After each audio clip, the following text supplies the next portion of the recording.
Yo, what is good? Welcome to one of the dopest shows on YouTube where we talk about everything under the sun as long as we get back to the money. I'm your host, Courtnee Edgar, dog.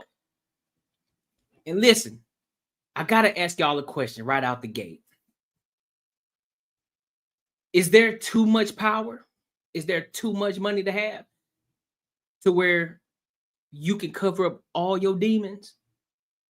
Well, we gonna find out when we listen to this P. Diddy situation and what's going on. He had a trial today, so we're gonna get into that. But before we get into it and everything else under the sun, make sure you like, comment, and subscribe for the algorithm.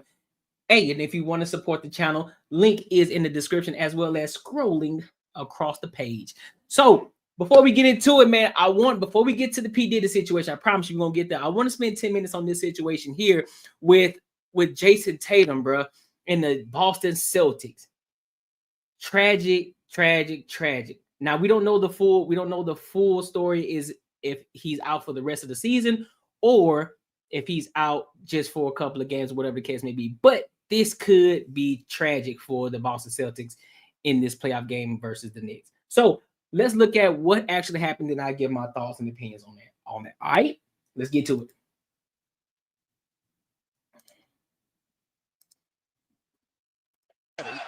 Celtics have only 2 team fouls. I know pain when I see it.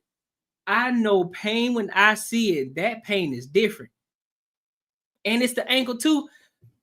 The way that he's holding it, it looks like it's an Achilles. And if it's an Achilles situation, yeah, he might be out for the rest of the season. And he had 42. Ooh-wee.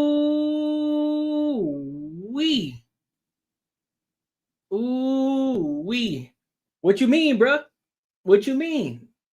You did see what happened to LeBron, right? When he fell, the video that you posted. He tore his MCL, bro. So I ain't gonna talk about the LeBron flaws. He tore something. He actually hurt something, dog. So I don't know. Deal of pain. But we also got to take into consideration a lot of people are extra when they get hurt. It may not be as painful as some people may think. They just, real dramatic with a lot of things. So, but that's not to negate what happened here, though. That shit looks painful. Here's the injury, Richard. Hold on, let's see. It look like an Achilles. Well, it's very right here. difficult. You never presume too many. Yup, that's an Achilles tear. That's Achilles. Look at that back leg. But that step forward, that false step forward, and he goes down immediately. We don't know what it is, but when you see a player in this position, right there, that's an Achilles. Yeah, that's Achilles, man. God damn, bro, that's an Achilles. Oh, I hate that for him. I really do. Especially at this time of the season, I hate that for Jason Tatum, dog. For real. That out. I wouldn't wish that on anybody, bro. I wouldn't wish that type of pain on anybody, fam. I don't care who you are. I don't care if I don't like you as a basketball player. I do not care. I would not wish that on anyone. You feel me? Achilles? Nah, I'd rather dislocate a finger. For real. Nope. You know what I'm saying? I thank God that I have never, in my years of playing sports, football, basketball, baseball, playing basketball all through college, I thank my Lord and Savior Jesus Christ that I have never had to deal with the injury so serious like that. Now, of course, I've had many, ankle rolls. That's just painful. You feel me? But anything dealing with Achilles or MCL, ACL, dislocated shoulder, anything of that such, I thank God I never had to experience that. Cause nope. I think the last time I truly got, I'm talking crazily injured, it was my junior year. It was my junior year of high school. And we were playing. We were actually in the position. It was spring before the actual season, right? Getting ready to the season, coach trying to figure out what position they were going to put who in. And so I was in this battle between 2 other quarterbacks. It was myself, Brandon Red, shout out to Brandon Red, and Zach, and this guy named Zach. He was a senior, and me and Brandon Red, we were Brandon Red was since I was going into junior, so Brandon Red would have been a sophomore. I was a junior, and Zach was a senior, and so we were all battling for the quarterback position. And that spring, I was up, and I ended up scrambling. So I didn't have my cleats. So I had to borrow some cleats from another teammate. I was like, hey, fam, I need to borrow your cleats today. Now, his cleats were a little bit smaller than mine. Typical shit. You know what I'm saying? And back then, when you had low top cleats, you supposed to get tape. And I did not get tape that day. And I had the clever idea to go scramble. I got hit. Funny thing is, I got hit by the guy who borrowed the cleats. I got hit by the guy who I borrowed the cleats from. He ended up tackling me. You know how people tackle you, but then they do the little roll? So he's a bigger guy. So when he tackled me, he then rolled right onto my motherfucking ankle. But I was done. And in my head, I'm like, nah, fam. Look like I ain't finna play this year. And I was like, nah, coach, I quit, bro. I'm done. Like, I'm not finna play because now you messing me up for the season. I'm not trying to get hurt before the basketball season because I'm trying to ball out. I'm trying to hoop. But I just wanted to stay. I just wanted to make sure I continue to keep playing. What's up, Courtney? And so, but, you know, my dad came in. He was like, listen, you already started. You know what I'm saying? Start what you finish the year out. Don't quit. You know what I'm saying? We don't quit in this family. So I ended up going out there playing. I ended up starting as a quarterback. And then we ended up going to, the second round of the playoffs, and then we ended up losing. But, you know, after all of that, I still end up having a really good season that year. So, and then went into the basketball season, had a really good season then. And then, you know, everything else is history. But yeah, man, I hope for a speedy recovery for Jason Tatum, because that's a tragedy in itself. So I hope for a speedy recovery. You know, I hope there's no hope it doesn't take away from his game. I hope it only improves him, straight up. So make sure you like, comment, subscribe for the algorithm. And if you enjoy my type of content, make sure you share it with your family and friends. You hear me? Now, let's get into the nitty gritty of the things. Let's talk about this P. Diddy situation, what's been going on. Cassie actually testified against old buddy today. And yo, have y'all seen P. Diddy lately? Have y'all seen the pictures of this dude lately? Buddy looked like he looked like an old man. His age showing. He must be stressing in there. He must be stressing in there. But before we get started, I want to bring on a good friend of mine, Macaroni, Mr. Macaroni. Mr. Mac. Hold on real quick, Macaroni. Hold on real quick, Macaroni. Let me pull my stuff up. Give me a hot chicken, dial. Macaroni.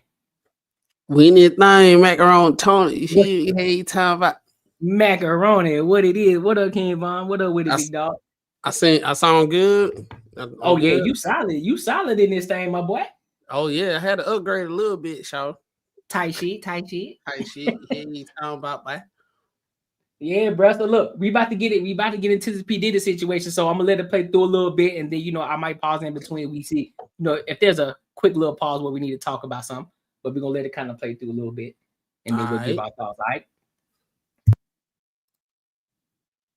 Tight sheet.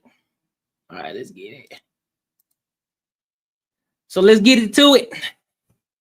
Mr. Travel spending can spiral. Well, we don't want that. Out of control when there's no system in place. With Navon's dynamic travel policy. For the opening statements, day one, Elizabeth, thank you so much for coming out really quickly to talk about this. So first, I want you to set the stage. The whole scene out there. Wait, can you hear it? Yo, Clem, can you hear it? Yeah, everything. All right, bet, cool. You had almost trouble getting into the courthouse today. Talk to us about what you're seeing.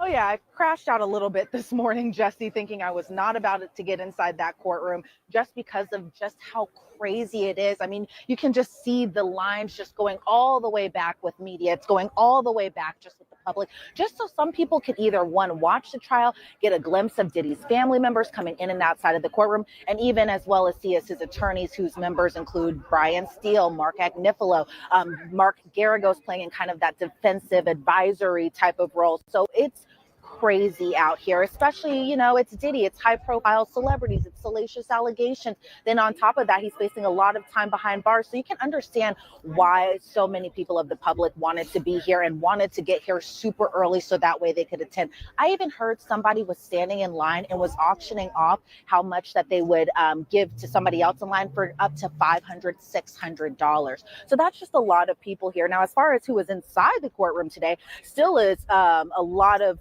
famous faces, or well, let me not say famous faces, but a lot of people that we are definitely familiar with here at Law and Crime. You have Mark Garagos in the courtroom, Karen Agnifilo, who is the wife of Mark Agnifilo, who's also representing Luigi as well too. You had Little Rod inside the courtroom. Not Little Rod. One who had filed one of the many civil claims against Diddy as well too. He came in probably, I would say, maybe a little like 8:30ish, kind of came in with the sunglasses, 2 chains on, as well as his attorney was inside that courtroom. So a lot of people were inside that courtroom. It was body to body, and what can you expect? It's Diddy's first day of trial, so this was, you know, just a little bit of what we were expecting today, but it's crazy out here. And I will encourage everybody to check out what you're posting on X, Twitter, because earlier today you actually posted that you saw Rodney Little Rod Jones, one of the first people to sue Sean Combs. He was outside the courthouse. We were always expecting who would end up showing up during the course of this trial. Talk to us about the jury. Who is this jury? What can you tell about how they're reacting so far to opening statements? I mean, NBC has reported you have one juror who's a 69-year-old male, another juror who's a 31-year-old male, another one 51-year-old male. You have a 42-year-old female, and they have different numbers to them. But what are you determining based on the jury? What's the makeup, and how are they positioning? How are they reacting to the opening statement so far? Yeah, well, kind of a hard question to answer, I should say, just because of where I was sitting inside the gallery. It was really hard to kind of see each and every single one of their faces when both sides were presenting opening statements. But what I did see from being inside that gallery was some people jotting notes, some people just very much intently listening to both Emily Johnson for the prosecution as well as Tony Garagos for the defense. But as far as the makeup goes, I kind of... That boy looking old, ain't it? Just took their jury numbers and compared them to the notes that I took last week when I was here for jury selection. You have one who's a scientist, one whose brother is a security guard. He knew Diddy was arrested, but didn't know the charges. You have one person who's part of a union job. He works for the Department of Corrections. Another person who is now retired, but previously used to work at Verizon. You had another person whose friend is a detective, son is a security guard. But, you know, as far as the defense was kind of making their objections today, as far as jury selection goes, and, you know, just kind of the diverse group of men and women of all different ages, all different walks of life as well too. So I'm gonna look at this back here. You see that? I don't understand why people do this. Like, it's like she doing her job, and you get right behind her, and you just saying stuff. You got a do-rag that's wrapped up and tied around dreads, and he got a backpack on. Where he going? That beats me, dog. No.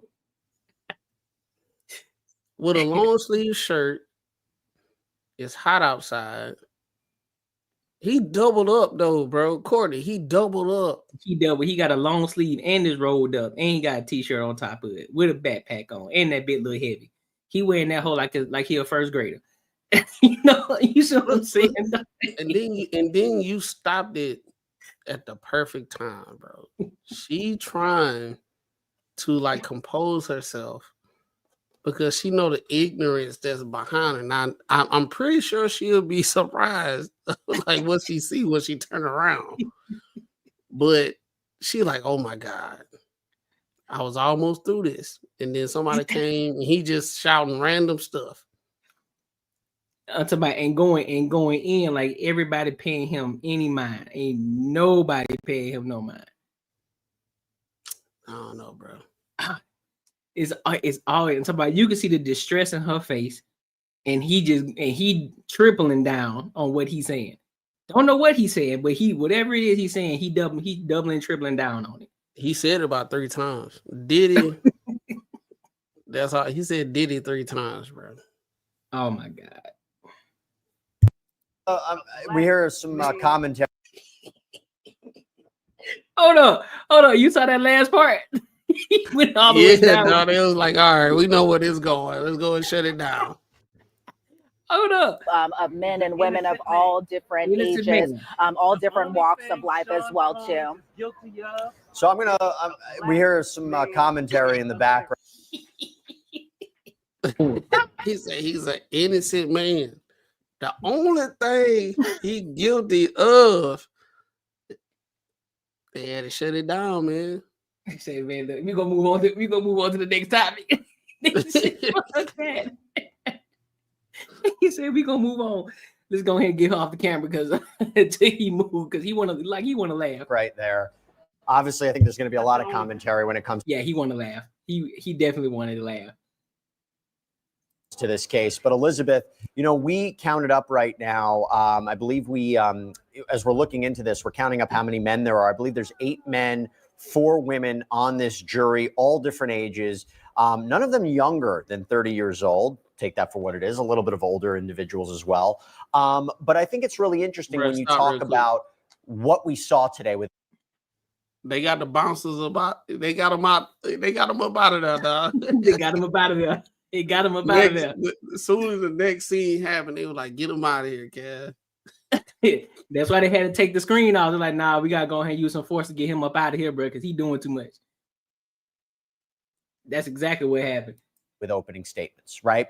And by the way, just to reiterate something that you mentioned before, the first argument we heard from the defense today was saying that the prosecution, they raised what's called a Batson challenge to their preemptory challenges, saying you're striking jurors based on race, which is improper. The judge didn't side with it. They got a jury selected. Talk about opening statements. I want to start with the prosecution. Emily Johnson, what was the main theme of today? And did you learn something new? And Elizabeth, you're going to have to talk. Here he go. He back again. What was the main theme of today? And did you learn something new? And Elizabeth, you're going to have to talk a little bit louder because that guy behind you is incredibly loud. So, boy, ain't no fucking way, boy. Boy, ain't no way, boy. Boy, ain't no way, boy. Get your goddamn man. So what was the theme of Emily Johnson's opening statement? And did you learn anything new? Anybody that might testify? Yeah, so, obviously we've been following this case from the beginning, from the time that Cassie had first dropped her civil lawsuits against Diddy. And so a lot of the stuff that we were listening to from Emily Johnson was expected, right? She starts off with saying, this is Sean Combs. He's a cultural icon, a businessman. He's larger than life. But then she went and kind of talked about the defendant's crimes, the defendant being Diddy, that went past 20 years, kidnapping, allegations of arson, allegations of drug trafficking, sex crimes, obstruction.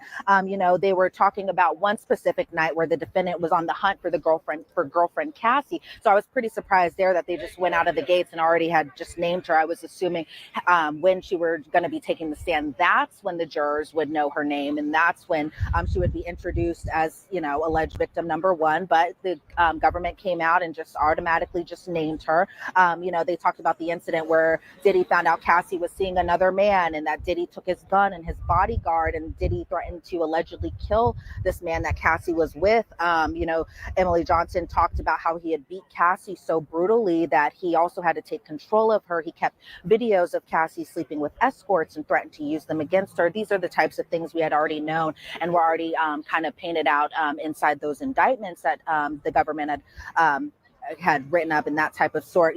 Diddy referring himself as a king, which is kind of ironic because he has a giant king crown on the back of his neck. Emily Johnson spoke about the defendant using his inner circle to manipulate women that for a while he watched, how his bodyguards kind of played, or bodyguards as well as employees kind of played a role into this alleged RICO conspiracy as well too. And she made it a point to say this case is not about a celebrity's private sex preferences, because that was something that the defense definitely kind of chalked it up to being just, that he lived an alternative lifestyle, that type of sort. And we'll talk about that more in a second. While there has been a lot of reports about victim 3 and where her whereabouts are or anything like that, the defense didn't talk about alleged victim number 3. Instead, they kept it pretty short and to the point. They talked about Cassie. They talked about Jane, who we presume to be the other alleged victim.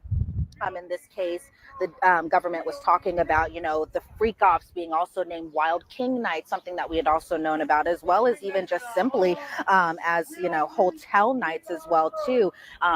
Allegations of flying escorts across state lines, out of the country, into the country, that type of thing, that Diddy had demands to for the staff to set up his rooms in advance, lighting, lube, cash for escorts, drugs for both Diddy and the women that were participating in these types of events.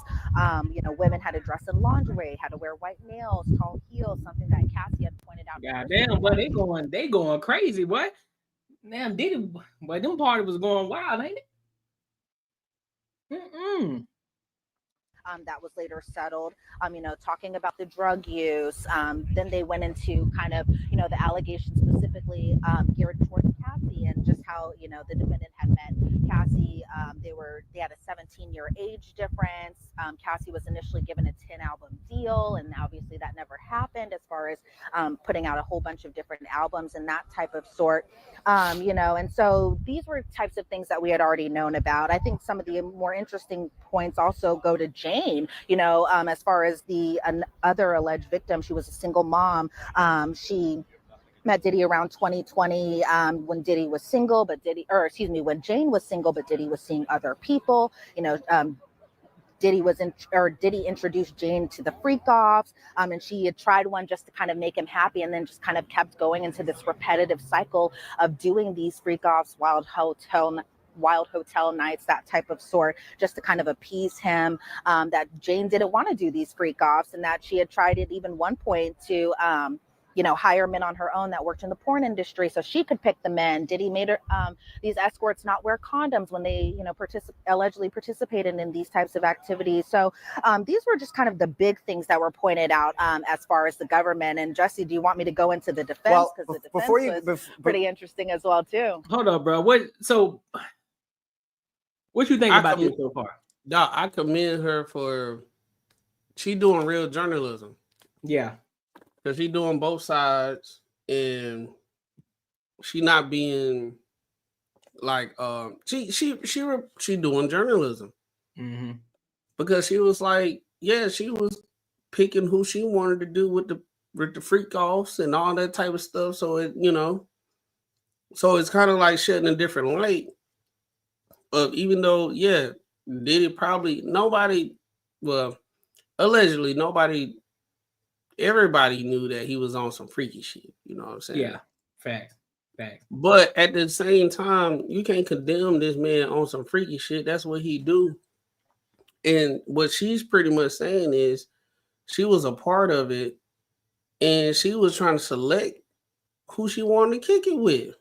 That's a fact. Now Jay Ben, that's just his picture, bro. He ain't on the screen, bro.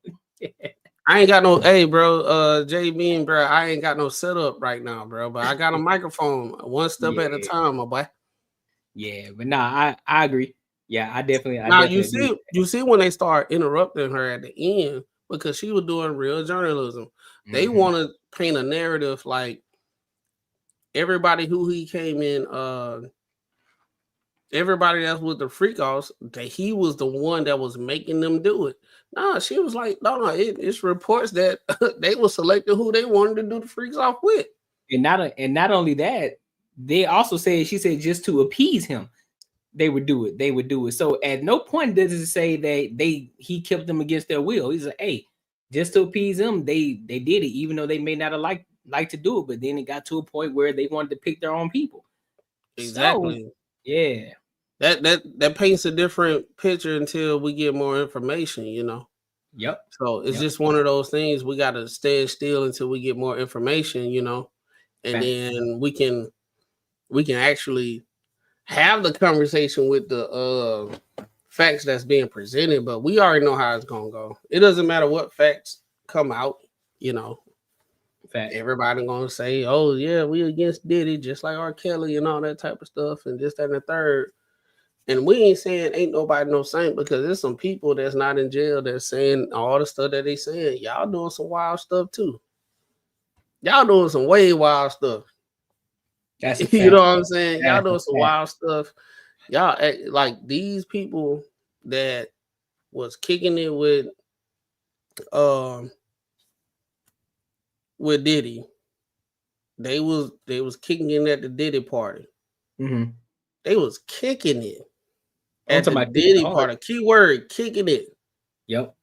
So it's one of those things. Yeah, we can introduce you to this freak off stuff, but it's on you to leave or not. Yeah, like that. Like Denzel said. Hey, listen. He said you gotta leave 30 minutes before the devil come. 30. So Brandon Jackson said that. He said he was at a Diddy party and all that type of stuff, but it was like the early stages, and he was like, leave 30 minutes before the devil come. And I don't think he's saying Diddy is the devil. I think it's like a euphemism for like when it get late, that's when the words come out. Yeah, that's when everything that's when you start to see all the egregious things start to happen. You gotta kind of move differently when you in a certain type of light. Agreed. And if you keep that rule of thumb, you be like, all right, it's time for me to go ahead and head out. Before it get late, I see it's turning up. It's time for me to head out. And I'm pretty sure I see it's turning up. It's time for me. I did my networking in the beginning and all that type of stuff. It's time for me to head out. I'm telling you, because and I'm 9 times out of 10, it's probably a person tells a person situation. So like, hey, come through the party. I'm pretty sure the people that the circles that they're in, they already know what happens at the party. And there's always someone who said, hey, listen, bro, around this time, it get crazy. So you're like, all right, so y'all get crazy around 12 noon, bet. So I'm up out of there by 11. I'm going by 11, probably 10:30, just to be on the safe side. No, and the crazy thing about, we've been hearing about the Diddy parties. I probably left around goddamn. I'll probably leave around about. But all right, let me ask you. You the host. What time you leave? Considering the fact. All right, so is there any context behind it, or is it just what time I'm leaving? No context. You got invited to the Diddy party.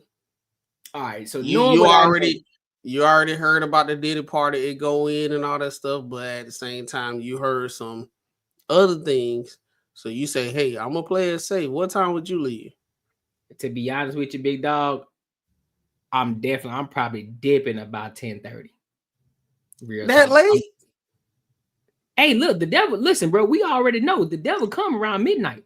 So 10:30, but I'm about an hour and a half ahead. So I'm dipping. I'm leaving about 6 or 7. Hey, bro, that's the after party. Well, typically the after party don't start until like 9 or 10. You stayed too late. The 10:30. You think 10:30? Nah, come on, bro. You remember them Kappa parties, bro? Them holding stuff. That's in college, bro. Like the Diddy parties and all that type of stuff back in the day and all that type of stuff. When at that same age, I would understand when people stay a little longer. Okay, cool. But the Diddy parties have been going on, bro, like being like 33, 34, and you stay until 10, bro. You showed up at 12 and you stay until 10, bro. Well, that's what I'm saying. So look, typically when those parties happen, bro, it's an after party after an event happens. So the event itself don't get over until about 7. So if you're gonna show up, you know, you're gonna pull up a little bit after the event, and then you know what I'm saying, you mingle, you talk to people a little bit, and then about 10:30, because everybody's still rolling in. Nobody's really there yet. Everybody's still networking, talking to each other. it's around 11:30 to 12 when the motherfuckers start to get loose and they really out there, everybody feeling good, and they ain't got some pills in them, and they ain't got some of that alleged, they ain't got some of that sniff and that pink booger sugar. You know what I'm saying? I'm gonna do the most networking I can within an hour. That's fair. And then That's I'm fair. leaving. If I gotta network any longer, I'm networking in the wrong direction.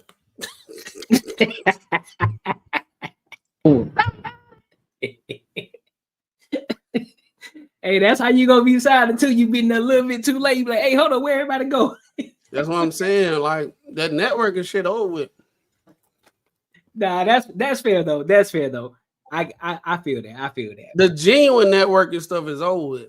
Yeah, true. Now the favor situation of networking is going on, you know?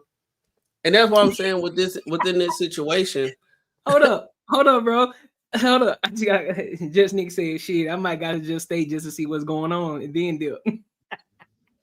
See, nah, if you gotta wait and see what's going on, Ain't no it's already fucking too way, late. You You already got 2 pills in your drink. You find yourself behind the black curtain, like, hey, hold on, what this is? So what I'm saying with let me correlate that everything with this situation, right? What she's saying and everything, because people, it's like you in the music industry and everything. Sometimes people feel obligated to stay and do this and do that, but at the end of the day, you're a grown person. You're gonna make mistakes, and sometimes people make mistakes and they doing stuff against what they would do, but they will. I ain't gonna say that, but I'm just say allegedly they were willing participants in the situation. Now, what tends to happen, they got too much, and then now they like, allegedly Diddy made me do this X, Y, and Z, this, that, and the third. It's kind of one of those things like, hey man, this is the lifestyle. You can be a doctor, you can be a lawyer, you can be a data analyst. It's so many different avenues you can go. And let me ask you this though. Do you think that it's a case of they got to a point where the money started to dry up and he wasn't paying? Do you think it had anything to do with money on any level? I think that could be a possibility, huge possibility actually, because if he doing something, I don't know. I wasn't there. I'm saying allegedly, if this was going on, I could see that being a situation. Because some people, they be used to the money. Yeah. And they got bad money management. So it's not like a situation where they can just leave. It's probably a loan situation. Like, hey, I need you to help me get out of this situation. But you gotta do something. You gotta do something strange for a piece of change. I ain't gonna say do something strange for alleged. But it's kind of like, all right, you free to do whatever you want. But I think what tends to happen is some people, they get exposed to a certain lifestyle that within themselves, they can't go back to it. Yeah, true. So it's like, all right, messing with somebody that got a bunch of money and all that type of stuff, and you be like, okay, enough is enough. Some weird stuff going on, but at the same time, you know your lifestyle gonna completely change. You're not finna have the resources that he has. You probably hit him up and be like, yo, I want X, Y, and Z to happen. This is what I want to do. Can you hit somebody up? He ain't gonna be like, sure. He gonna be like, hey, yo, hey, I can do that, but you know what I'm saying? And you be like, I don't feel like doing this, but hey, it is what it is. I can't go back that way. And they do it. So I guess that might be the biggest conversation. Is it wrong? Who is actually wrong in the situation? Whereas if you got all these resources, but you on some freaky deaky shit, and all right, you're an innocent bystander and you getting introduced to this stuff, who is it actually in the wrong? You as an adult, though. You're an adult. Yeah, that's true. That's Who true. is it wrong? Like, hey, look, all I'm doing is introducing you into my world, willing participants, but you saying, hey, I want the extra stuff, but I know if I say no, this is the end of the road. Yeah. Who is it on? I'm not actually with me. If everything comes out and he hasn't done anything against anybody's will, he hasn't did anything with people underage and nothing like that, I have no sympathy for anybody that actually rock with him. Because we've been hearing this, just like the R. Kelly situation. You've been hearing it, but y'all kept on going because y'all wanted something. Yep. It was a play. It was a play for y'all, or it maybe not had to be money. Maybe it was fame. You know what I'm saying? Whatever they wanted out the situation. Yeah. And so now the situation is a little bit different. Now they want to play the game. Now they want to, oh well shit, well, he didn't give me what he promised me, so I'm finna snitch. I'm finna say he forced me to do this. Like, I don't know. I don't know. No, I don't think that. I think he gave everything what he promised. What you said you wanted at that point in time when you 23, 24, 25, you wanted to get the stuff quick. You ain't want to listen to nobody. Yeah. And you did what you did, but then you get older and get wiser. You look back at stuff, even us as adults, right? We look back and we're like, man, I could have went through that situation a little different. Now you get a little more wise and everything, and now you look back and say, yo, that was a messed up situation. So now it's one of those things, they want sympathy, but at the same time, they have that olive branch to get some money out of the situation. Yeah. That's what true. I think. That's true. Because if it was anybody else, in the real world that was on that freaky deaky stuff, hey man, you just gotta live with that for the rest of your life. Hey, facts, bro. You just gonna have to, you just gonna have to down that hill, big dog. Right. You got down here. You were doing some crazy stuff, my boy. Before you go into the defense, as I was reading about the reporting today, it was the first confirmation that Cassandra Ventura is victim one in this case. We always guessed it. We always surmised it. Now we have a definitive answer. And by the way, I think it was either the prosecution or the defense who mentioned that she's going to probably testify this week as we wonder who the first witnesses are going to be. And also this reference to Mia, who is Sean Combs' personal assistant, that is maybe going to provide some important testimony in this case. Now, before we go to the defense, real quick, as though you're looking at all these people that are behind you right now, Elizabeth, are these all reporters? Are these all fans? Are these all people who are supporting Sean Combs, who are not supporting Sean Combs? Are these just interested spectators? I'm trying to get a sense of the people that are walking behind you right now. Yeah, so obviously I was trying not to. Hey, that's a fact, JB, and he did admit it on a couple of interviews. He did admit. Yep, he made his own video and said he was totally wrong for what he did. With the video that came out, he said he was wrong. Yeah. He didn't admit to all the freaky deaky stuff that was going on. Yeah, he just said in generally, hey, I admit I was wrong. He did do what he do with that towel that he had on. He did mess over because she was running. What the fuck? She was running, right? She was gone. Hey, he was full speed down all too.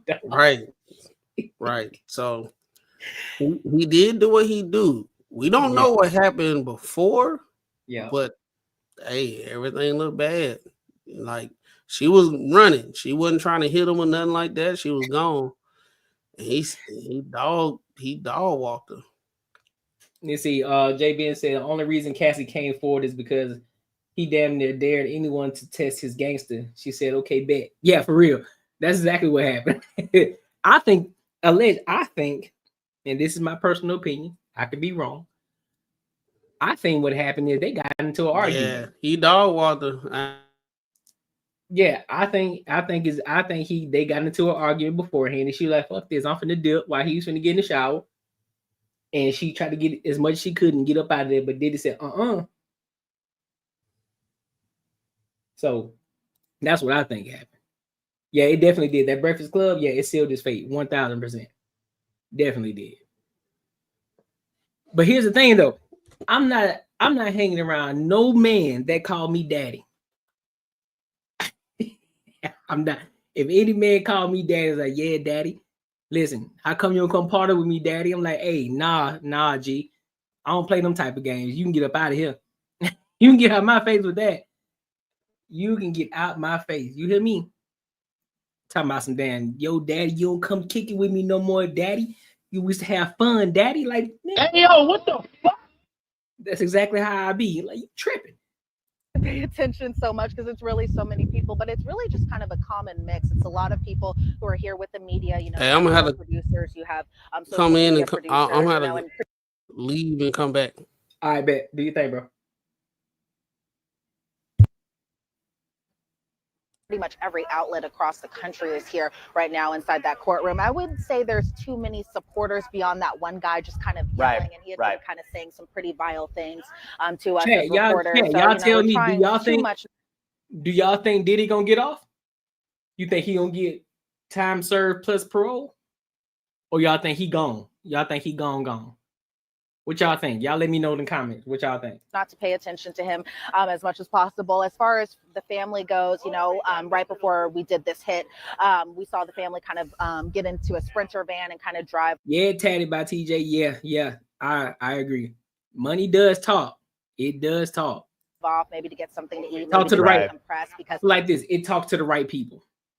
It talks to the right people. You know, think about it, Jesse. His children were inside that courtroom, especially his daughters were inside that courtroom, hearing about their father, you know, booking escorts and allegedly beating women and that type of sort. So maybe it was just the time that all the family members just had to get out of here, get away from this media circus. But for the most part, it's a good mix of both media and just the general public who are just genuinely curious. So Elizabeth, I know you have to jump back into that courtroom because they're going to start up in about 15 minutes. Real quick, if you could summarize the defense's opening statement, some highlights there. Yeah, the defense's opening statements were pretty. Yeah, tatted on by TJ. That's a fair assessment. She says, right, I could see it going either way. No outcome would surprise me. Yeah, I agree with that. If he gets off, I wouldn't be surprised. If he goes, I wouldn't be surprised. So it's just, we just gonna see what's gonna happen. JB says depends. R. Kelly still. That's true. But I don't think R. Kelly had that type of power P. Diddy had, though. That's the only thing. I don't think he had the type of power that P. Diddy had. He was doing it, alleged. He was doing it. But I don't think that he had the same type of power that P. Diddy had. Or the same type of connect that P. What Boondock said? Well, you said what? I said what Boondock said. Which part? He said, if you pee, I'll move. She stayed.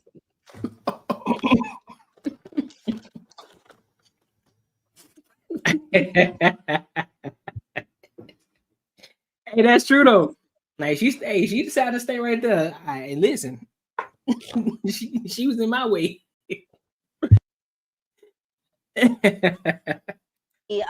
We were kind of expecting them. They were going to have to admit that Diddy had been physically violent towards women in the past. They were going to have to admit that Diddy had this type of temper, that, you know, he participated in taking these types of drugs, and that his temper was especially bad whenever he was on drugs and alcohol.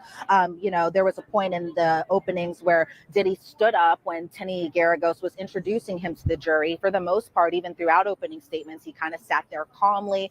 He looked at the jurors. He looked at Ceeedgar Garagos, who again provided the opening statements on the defense's behalf. You know, the defense was kind of harping on the fact that the government has no place in his bedroom, something that we had talked about many of times, just how they're kind of painting this as somebody, you know, who did bad. Hey, that's a good point, JB. Getting charged in social media area is a death sentence in its own right. Kells had power. That's why he got off until we hit the DEI plus rainbow era. The moisties ain't letting nothing straight to slide. Pause. Hey, that's a fact. That's a fact. That's true. things on one hand, but were these bad things criminal? And that was essentially what the defense's argument was there. They said that the defense will see domestic violence in this trial, but while they do take it seriously, they say it's not sex trafficking. So I feel like they're trying to divide this line between this being a domestic violence spat or domestic violence toxic relationship type of thing, as opposed to these being actual criminal acts that Diddy was allegedly committing and that type of thing. The defense was saying that these alleged victims were strong, capable women, that they made choices that were for adults, they were free of choice, and they came with both pros and cons, and that type of thing. And then they were kind of talking a lot about how Diddy was jealous and how, other partners or his other relationship partners. So for example, Cassie, they also mentioned Gina, somebody I had talked about in some stories I had done. She had talked about how Diddy was physically violent with her in a podcast episode. Look at that face. He looked like he'd be up to something. Courtnee, where they say they're reporting from? What's up? Where did they say they reporting from? I don't remember. I don't remember where they say they were reporting from. Okay, because for example, because where I'm pretty sure it's in it has to be in LA, right? It's gonna have to be. I'm just looking at everybody. They got backpacks and all that type of stuff. It looked like the news people just went to a busy place. We don't know for sure. We don't see if it's the courthouse or not. They just posted up where a lot of people at that's not giving a fuck about nothing they doing. Yeah, that's a fact. And they got backpacks on. They look like tourists. So it's making it seem like everybody just out there to see what the situation going on. That's not, I guarantee that's not what's going on. Yeah, I guarantee it. Yeah. Example. And so huh? Oh, I was just saying they try to make it seem like everybody got the location where Diddy about to be. Nobody know. There was no social media post. There was no thing that went out and said, hey, Diddy, he gonna be at this courthouse and this, that, and third. And then out of nowhere, all these people here. No, those are tourists in front of somewhere where they posted up that's busy so they can make it seem like you saw those it looked like some foreigners that was there and they had the mask on and they were just walking. They weren't caring about none of that stuff. They didn't know what was going on. They just they're trying to catch the scenes. That's why we gotta be careful with like the media, because they good with like kind of like doing stuff like that. Like this poster right here to make it seem like there's a lot going on, and nobody probably even know what the hell going on. They're probably like, "What the hell are these cameras here for? Like, what's the news out here for? Who over here?" They tours just like us. Yep. That was kind of her mention there beyond what the government was talking about as far as alleged victims in this case and that type of sort. They had mentioned Kim Porter and how Cassie was jealous of Kim Porter's relationship with Diddy and that type of thing. And then everything kind of ended as soon as Kim Porter had passed away. Cassie went to her memorial service, and that was the last time she had seen Diddy, even prior to her expectation that she'll be inside that courtroom testifying. These jurors are going to see some of these freak off videos, but they say that it was taken from. Not that they're in New York. I see a license plate. It look like a New York license plate. Cassie's devices, not Diddy's devices. And so, they talked about Mia, for example, who had worked with Diddy for a number of years. And the defense says, they want jurors to evaluate her motive to testify. When they were talking about Jane Doe, it was the same thing, that this was a jealous relationship. Jane wanted to be more public, whereas Diddy, he flaunted other relationships that weren't with Jane and that type of thing. So those were some of the biggest takeaways from the defense's openings, as well as the government's openings as well, too. These are the arguments we anticipated. Now, obviously, there's a lot more detail to it. We're hearing it in an official capacity. And these jurors, while they might have heard certain aspects of this case, this is the first time, presumably, both arguments are being positioned to them for the first time in such a very particular way. And this is opening statements. It's not evidence, but it is the start, the official start of Sean Combs' criminal trial. Elizabeth Milner, thank you so much for reporting. Go back into that courthouse. Stay safe out there. Yeah, bro. I agree, bro. I'm gonna keep tabs on. I'm sorry, bro. My bad. I'm gonna keep tabs on that. On this P Diddy case, I'm gonna see what's going on, so we can actually see what's going on. So I probably the next few lives, I'm gonna stay updated with it. to see what's actually happening. So it's gonna be dope. It's gonna be dope. But yeah, And make sure you know guys what's like. dope about the situation though. Huh?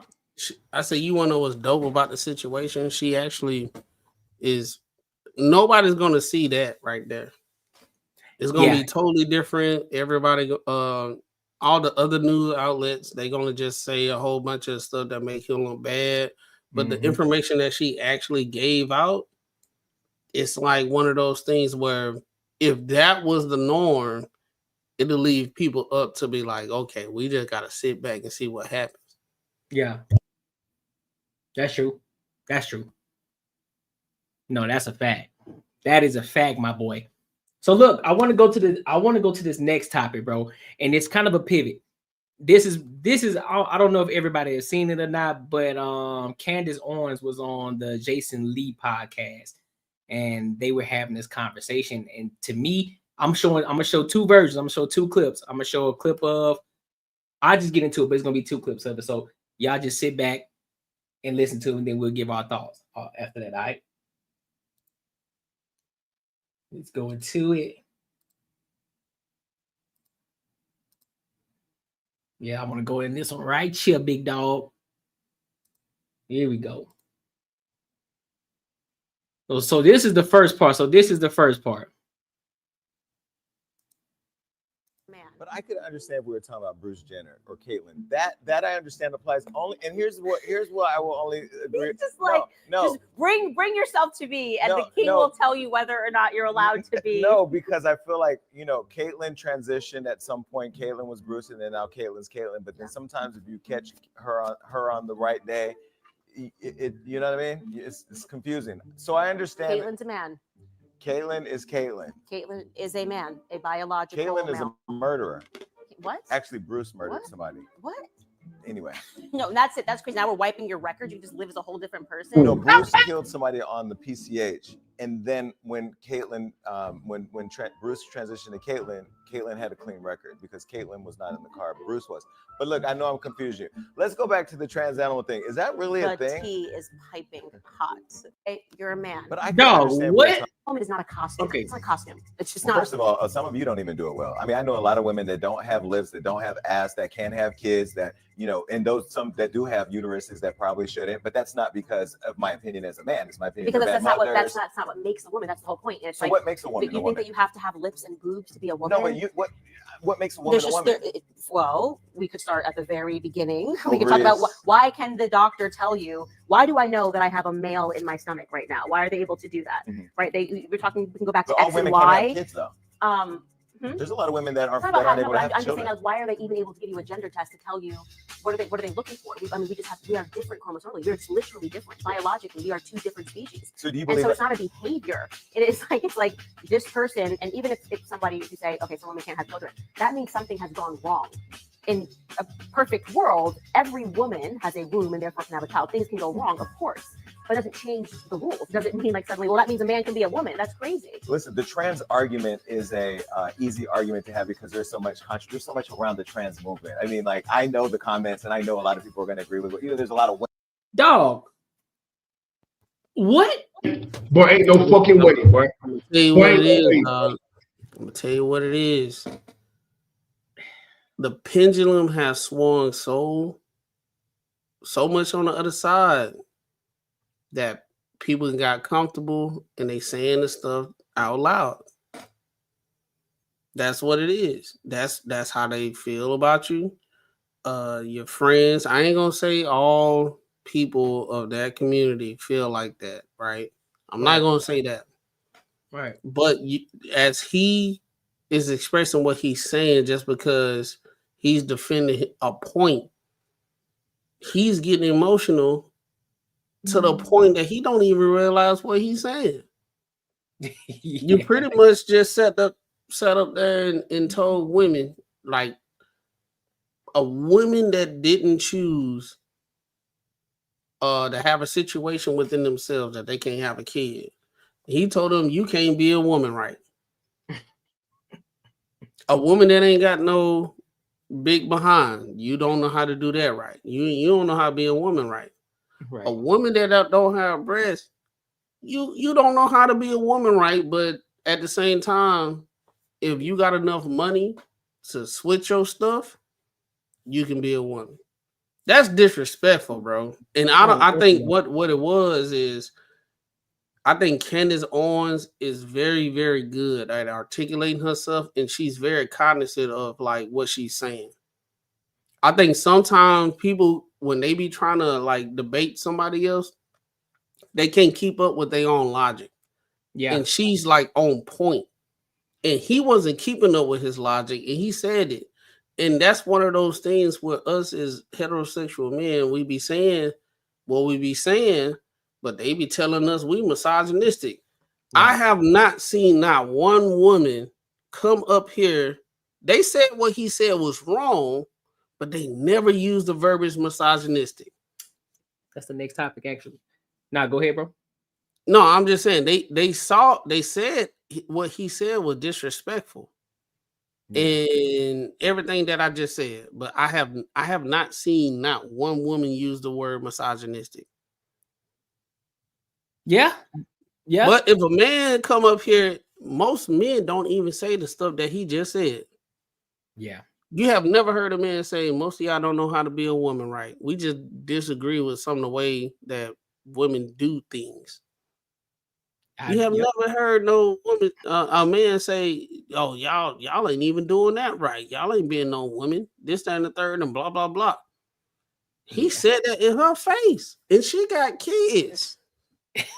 Literally, and that's right. I think that's the craziest part. I think that's the wildest part too, because you're looking at an actual, like, you're talking to an actual woman who lives what it means to be a feminine woman, and you trying to tell her what a woman isn't, or you trying to argue her what an actual woman is. That is crazy. It's kind of like when a lot of women try to tell a man what a man is. Like, you don't even know what the beginning stages of being a man actually is. So how can somebody who is part of the ABC community gonna tell a woman who has children, who has a husband, what a woman, or try to argue the fact of what a woman actually is?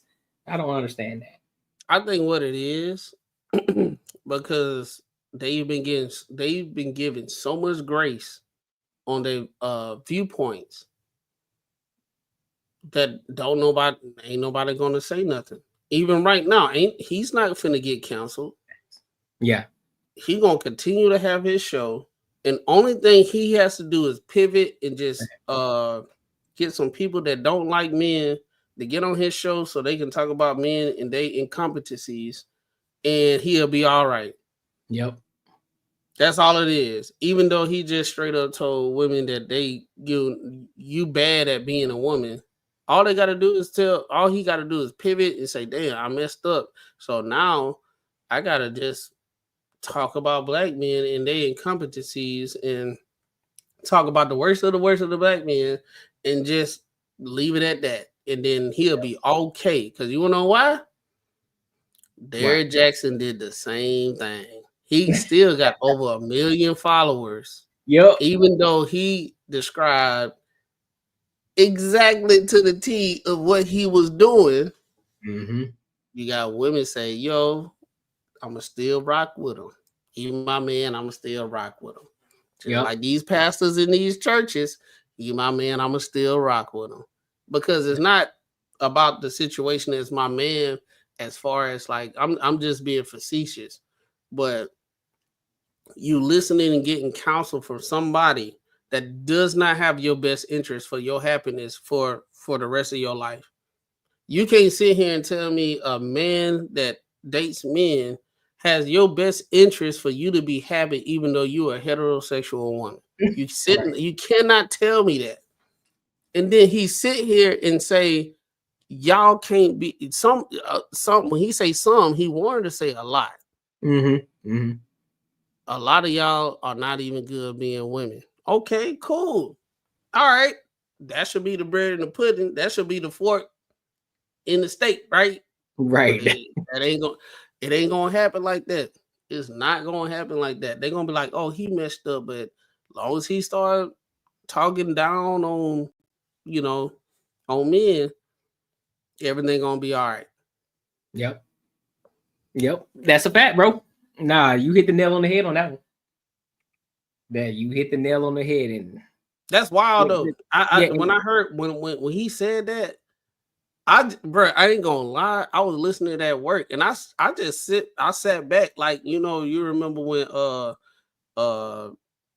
what's the name of the creator? What's his name? The rapper? Tyler the Creator. When Tyler Creator said that bar on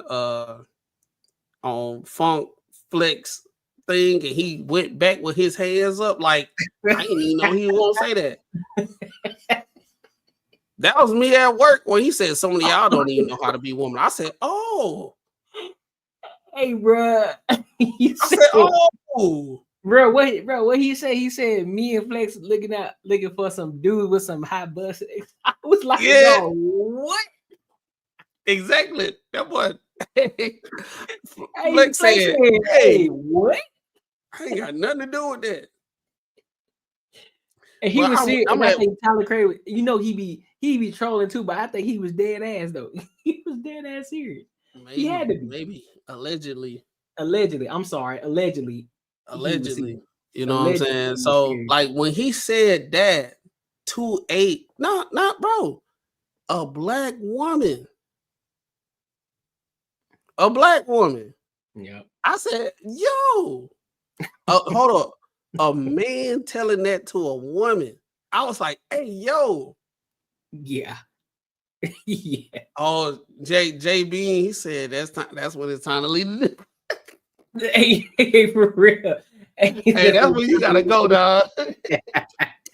Hey, when you start to see too many of them come out, like, yeah, it's time for me to go, bro. It's time to go, dog. It's time to go. Some first of all, some of y'all ain't even good at being women yourselves. Yep. It's time to go. We gonna pour this drink out. Like, I don't even want the rest of it. I'm about to finish this shot, and I'm about to call my Uber, dog. I'll wait outside. Oh yeah, I ain't gonna hold you. I would have called them about 30 minutes. I would call them about 45 minutes ago. Like, yeah, bro. I hope this Uber on the way because it's time for me to go. It's time for me to get up out of here, dog. Dog, that shit wow. All right, so look, make sure y'all like, comment, and subscribe for the algorithm. And if you like this type of content and want to support the platform, the link is in the description, as well as gonna be going across the screen here shortly. So I want to go ahead and pivot over to Mr. Charlie Kirk. Yeah, I'm pretty sure a lot of y'all are familiar with Charlie Kirk and how he goes onto a lot of college campuses and debating a lot of these, what seems to be a lot of left-wing liberals, and I'm talking about extreme liberals on top of that. So let's get into this video, and while he's debating this other chick, I believe looks like Tennessee. So let's go ahead and get into that one. Ooh. Give me a second. There we go. Yes, ma'am. All right. Welcome to the South. Welcome to the SEC. How do you like it here? It's good. All right. So let me give you a little context first. Okay. Don't hold it. Okay. Let me give you a little context. So my family, right? We are blue collar. That's what we did forever. My mom worked for construction. My dad worked for construction. My stepdad worked for construction. Okay. I'll ride motorcycles, I'll tote guns, myself included on occasion. That's how we go, okay? I hear you. I've heard you say a couple of times that you want to talk about the issues that Americans really care about, right? Number one thing polled is the economy every single time. I've heard you talk about DEI. I've heard you talk about how you feel like white straight men are under attack in this country. Listen, I know a lot of white straight men who are struggling right now. So I completely agree with you on that, right? But I do want to ask a couple questions, right? So, for instance, my dad, right? About as American as you can get. Tall, blonde hair, ladies' man. I'm getting there. Y'all hold down. Okay, so he's in construction, right? You got to get to the question. He's in construction, right? It's not going well because of these tariffs on lumber from Canada.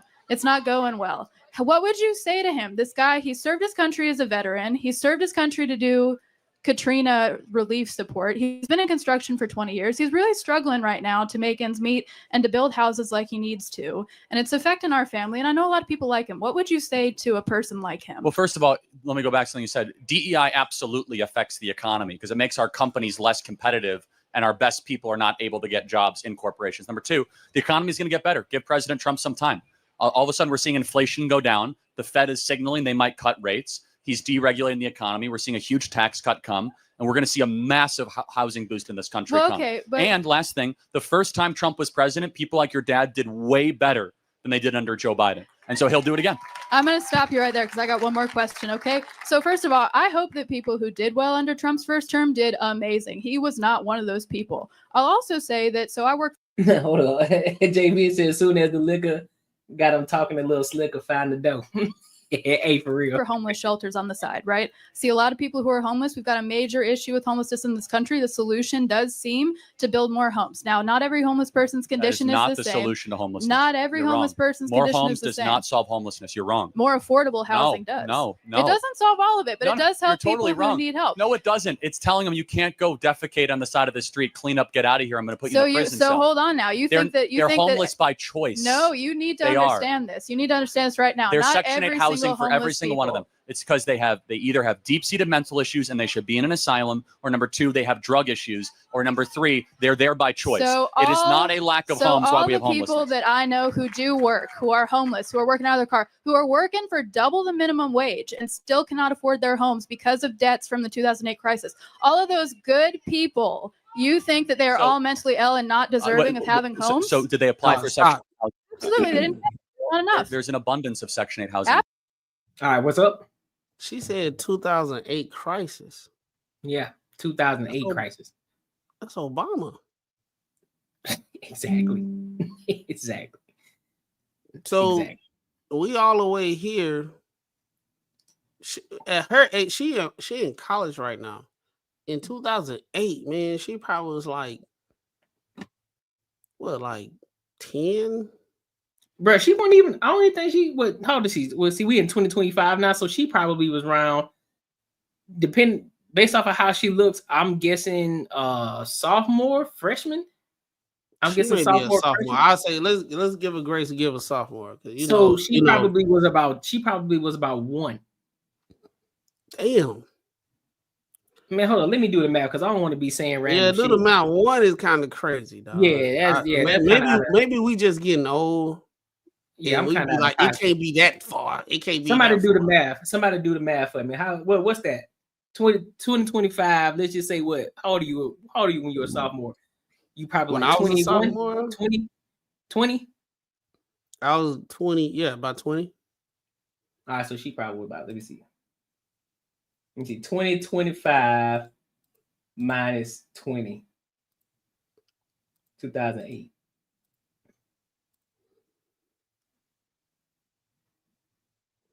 Hold up, but I know I did that wrong. Ain't no way.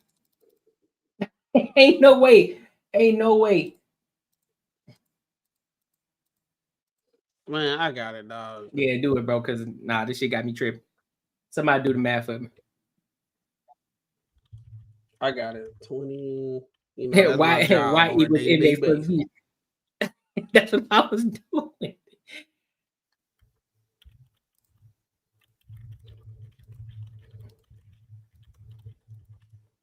Oh shit! Hold on. Boom. All right, bro. 3 years old.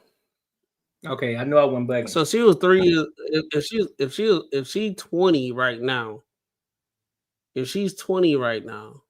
sophomore in college, average is 20 years old. She was 3 years old, and she talking about the housing market in 2008. Now, I don't negate her, doing the research and all that type of stuff, but at the end of the day, it's kind of like within the conversation that she's talking about. I'm like, I don't know, man. I think some of these people that's on the college campuses, they have a very, very skewed worldview. And they take a lot of talking points too, though. That's what they do. A lot of them take a lot of talking points, and they have it, and also on top of having the skewed outlook on things too. So, and also they have an echo chamber of people, and now that social media is here, it's different diasporas of the same stuff that they talking. So they got a wide range of like echo chambers. So it's like when they amongst themselves, nobody ever push back against that logic. So what tends to happen is they think they can just walk up and say some stuff, but they haven't been in the practice of actually defending their arguments. Right. So I agree. I guess we'll see.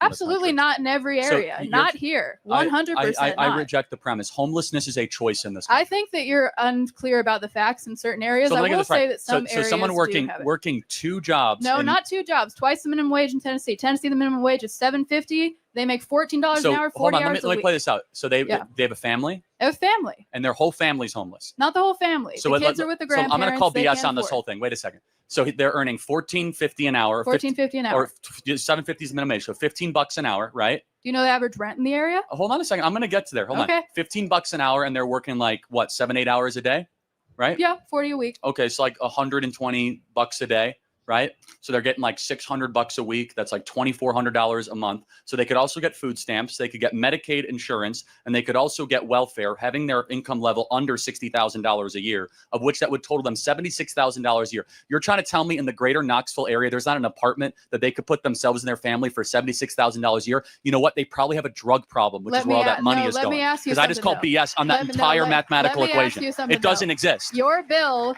the Republicans bill that they're trying to pass, they're trying to cut food stamps. They're trying to cut WIC. So what do you have to say about that? Yeah, if people are living on a shoestring about it, what are they going to do now that those helping things are gone? First and foremost, it should be a safety net, not a hammock. And yes, we absolutely should means test this. People who are able to work should work, and we should not subsidize people that endlessly leech off of the federal government. Period. Agree.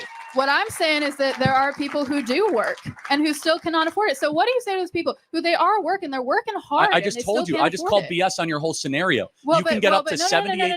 Don't disrespect me like that. Why? I'm not calling BS on your scenario. Because it does not exist in the Knoxville greater area within 30 miles. Absolutely does. I'm telling you right now, it does not exist. Are you from here? Because I lived here too. No, but I could do math BS on the things that I know. Okay, for example, I'm telling you right now, it is not true if someone is working 2 jobs at $15 an hour and they're getting every government benefit before taxes are taken out. Again, which is barely anything at $15 an hour, right? You'll pay FICA, which is 8%. Your employer will match it. I'm telling you, this whole like swan song that people are homeless because they're working so hard. It's either they're man, go and get my ebook, Earn While You Save, bro. At this point, just go get my ebook, man. It'll teach you how to save money. You can stack your money, even if you're making low minimum wage. That's all I'm saying. That's all I'm saying, bro. Clint, what are your thoughts on this, bro?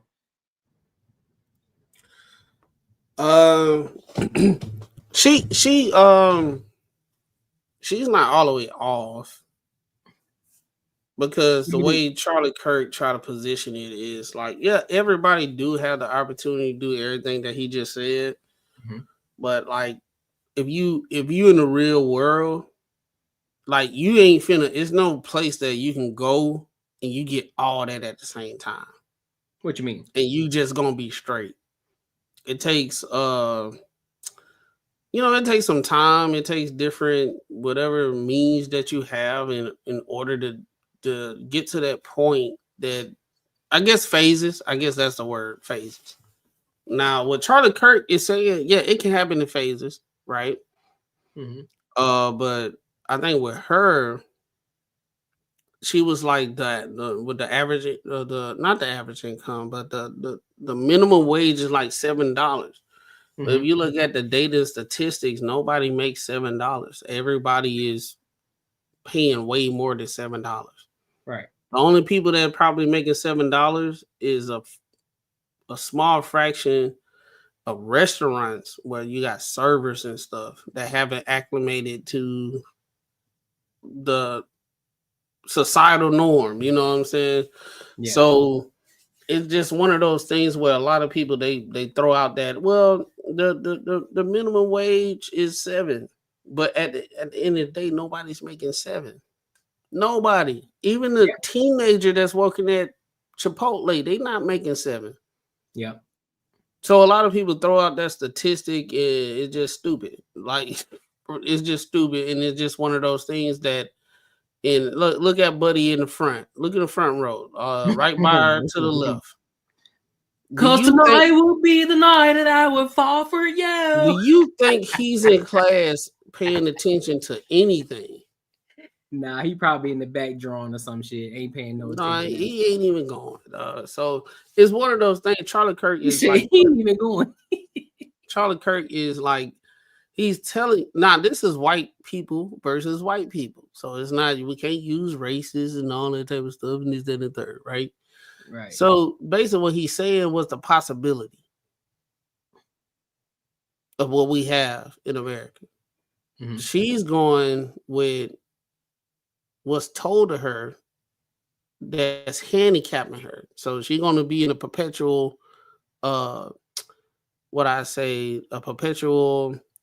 victim Olympics, right? Mm-hmm.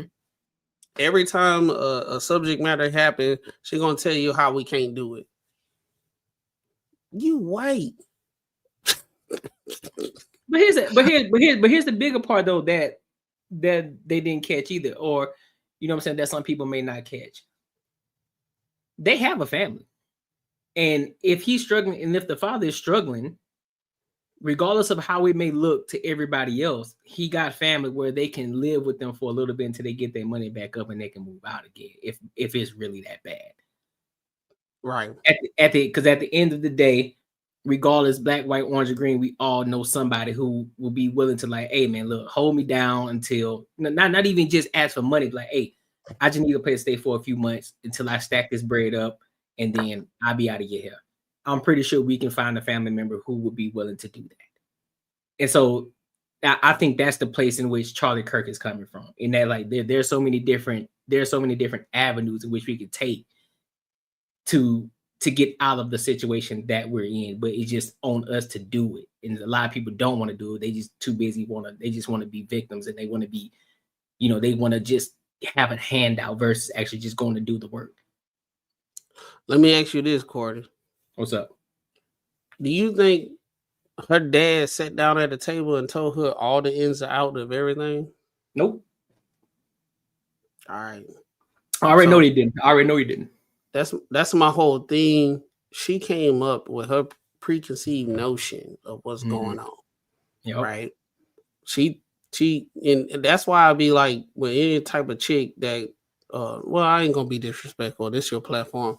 Any woman that say, hey, back in the day, my granddad, he paid all the bills. I'm like, you wasn't your granddad's CPA. How you know? You right. Even thought of. Exactly. You don't know what was going on when your grandma and granddad was 18 years old. Mm-hmm. And they were trying to figure this thing out. They was on the Jim Crow. They was under all this type of oppression and all that stuff. Your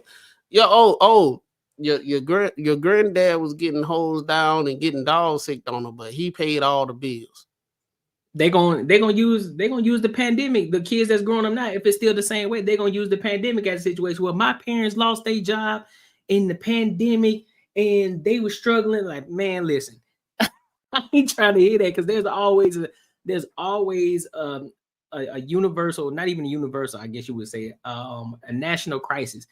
Well, when is it, like, what, every 2 decades or something pops out where a situation happens where the world just kind of, in a sense, goes to shit. Right. But somehow we still end up coming back good. Everybody come out of it good. Nobody's really, they were hurt. They were down for a second, but they still were able to make ends meet and get out of the situation. So all of that shit's still temporary. And she just talking again. She just only talking from, I don't even know. I don't know what the fuck she talking about. So the larger aspect of this, right, is by droves, we as young people, when we was in college, said our parents ain't put us on game with all the information after we get out of college. Right. Charlie Kirk is literally going telling, hey man, this how the world is, man. Y'all need to stop bullshitting this, that, and the third. Because when y'all get out here, this shit about to be real. They fighting him. Mm-hmm. They fighting him.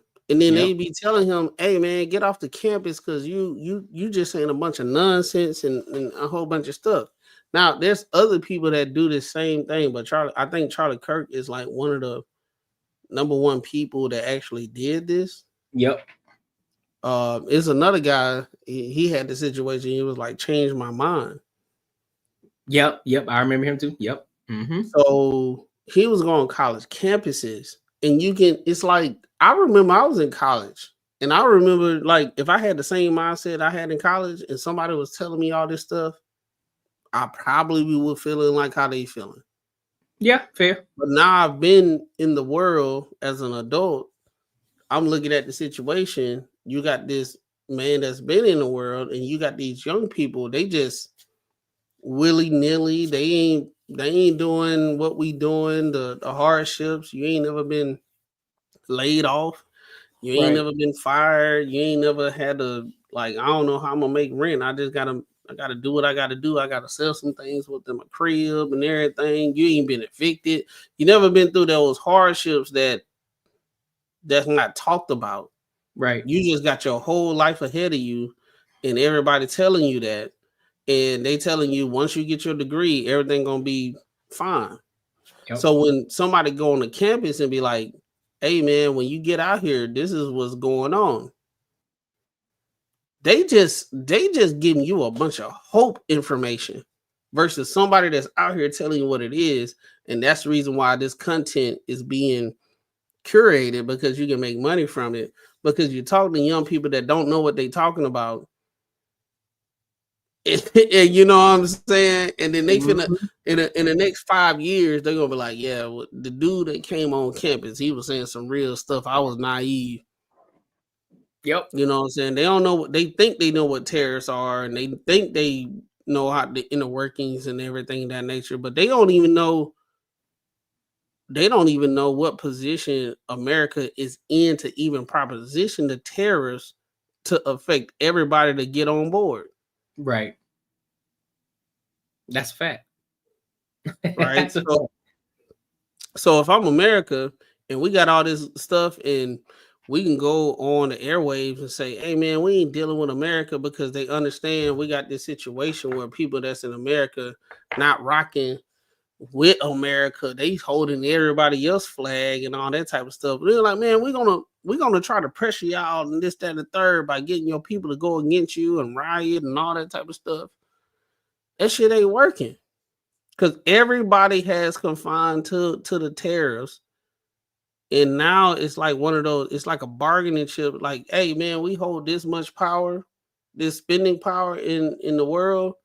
We finna do what we have to do in order for it to be fair. Now we're gonna drop it, but y'all gotta be fair. And that's pretty much what's going on.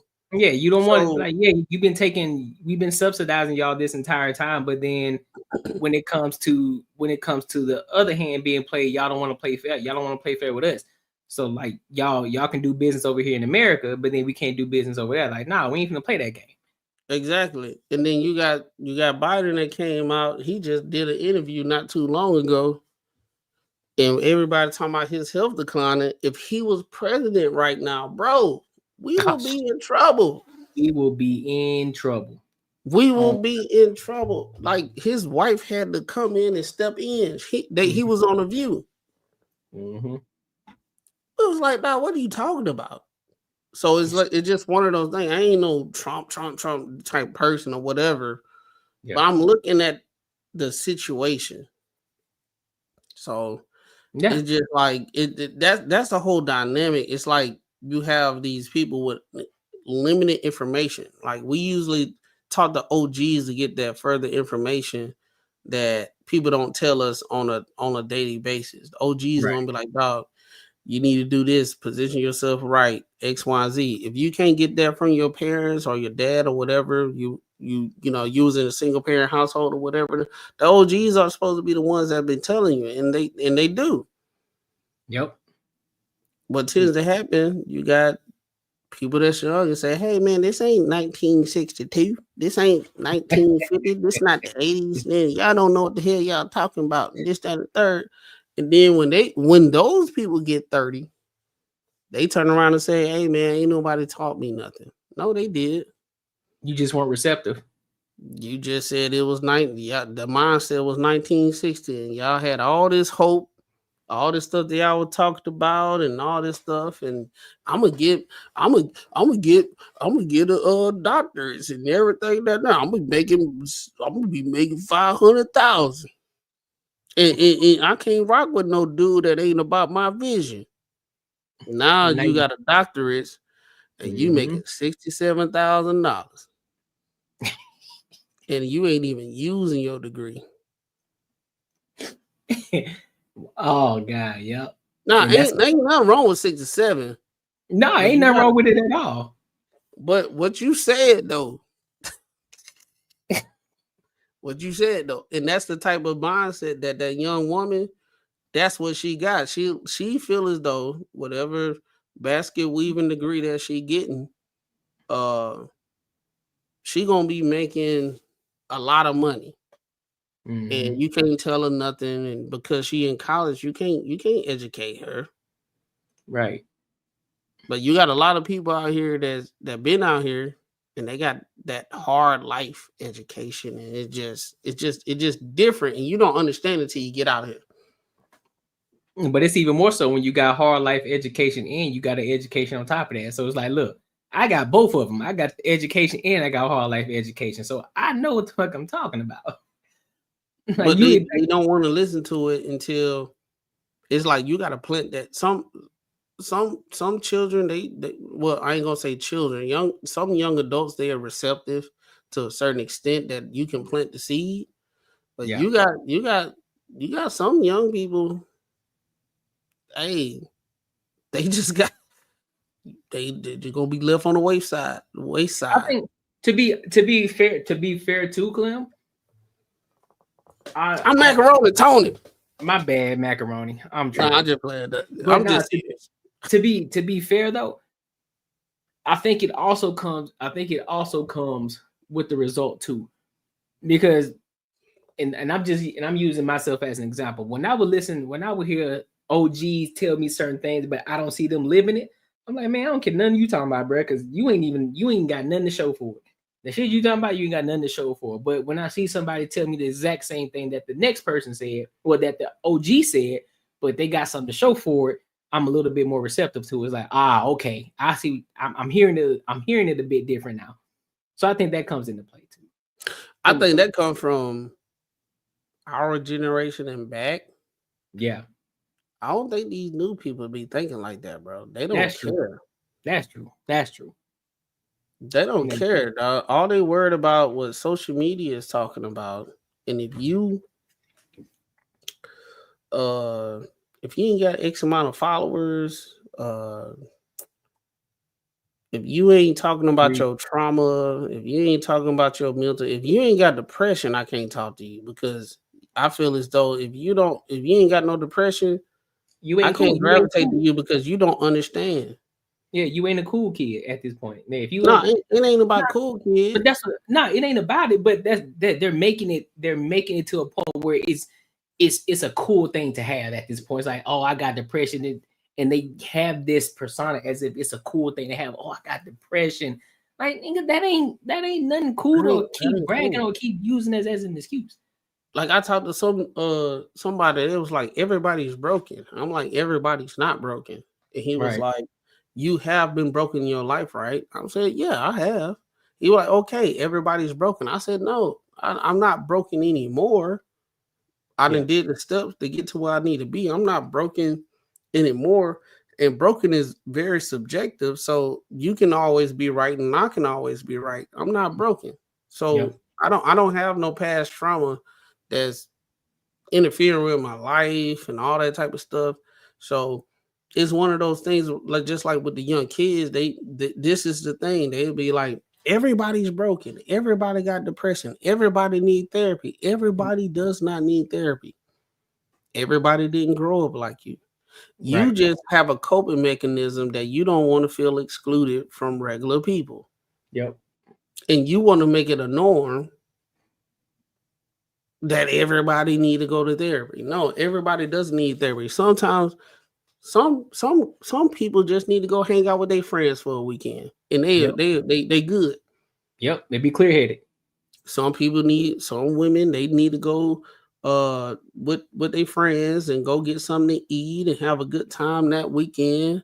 And the husband don't hit them up at all. Just make sure you come home and let me know where you at. And if you need me to come pick you up because y'all too drunk, I'll do it. And that's what usually happens. And everything good. And you just need a little small escape. Some people, hey, I need to go back to my hometown and just escape from the fast pace of life. Yeah, just to get Everybody just to clear my head a little bit. Like you don't need to go sit down and talk to somebody on their couch. Yeah, everybody don't need to go to therapy on the couch and talk to somebody within what they say. You need to talk to at least like 3 so you can find somebody. Nah, I'm good. They was like, hey, that person, he might not or she might not be good for you and everything. So you mean tell me you went to school for however long you went, and the first time I go to somebody, I probably need to go through 3 depending on the situation. Exactly. I'm good on that. Exactly. Now, it's some people that I will say they need it because they don't have anybody to talk to. And they go through difficult situations, and they do need to go to talk to somebody. And they don't have a brother, a sister, a dad, or a mom. They don't have that. So they do have to do that. But I ain't gonna say everybody is broken, everybody. And that's what the new generation, just like that girl that we saw in that video and everything, that's how they think. Yeah. So then you'll have somebody like us, Charlie Kirk, whoever, trying to tell them what the real situation is. They reject it. Mm-hmm. And then we throw our hands up. Life go fast. 5 years from now, you was 25. Now you're 30. Now you're looking back, you like, what the hell happened? What the hell happened? I don't make 400,000. They told me I was gonna be making 400,000. Right? So now it's one of those things. What America's saying now? You got a lot of companies, they saying you don't even need a degree no more. Yep. So that's how I feel about the situation. It's just like one of those things. I don't be listening to those young people no more, bro. They be on some more stuff. And I talk to the few that when I be talking to them, they actually listening. And then I'm pretty sure they still gonna make their mistakes, but at least I put that seed, and they be like, "Oh, OG, he was talking some stuff," No, I agree with that too.